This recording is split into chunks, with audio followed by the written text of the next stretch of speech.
Fala galera do YouTube, pessoal que segue o canal aí, que tá vendo o projeto da churrasqueira Smoker. Olha aí pessoal, o jeito que tá ficando, ó.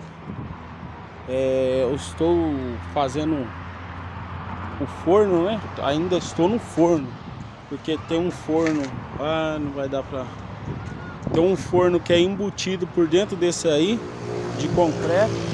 Essa parede aqui, ó, ela tem 28 centímetros de concreto aqui dentro.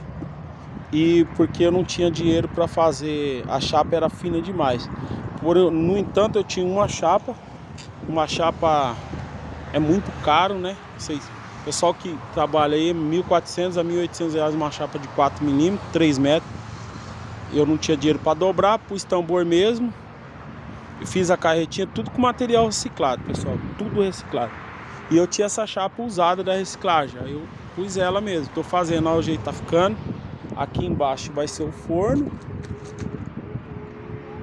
Aqui vai ser o forno, amanhã vocês vão ver melhor. E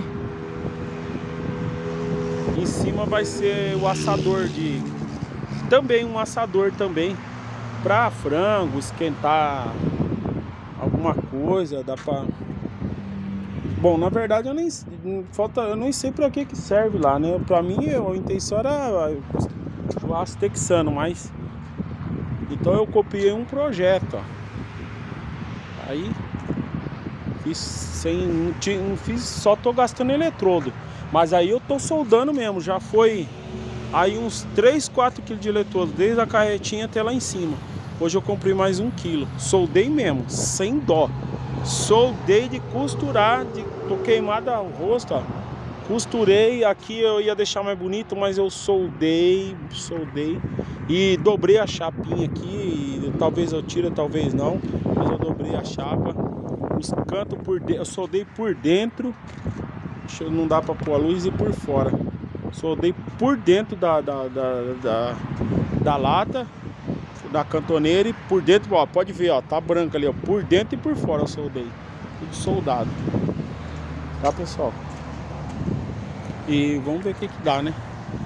Que um dia eu vou estar trabalhando aqui na frente mesmo. Deus abençoe. Obrigado aí por seguir aí. Falta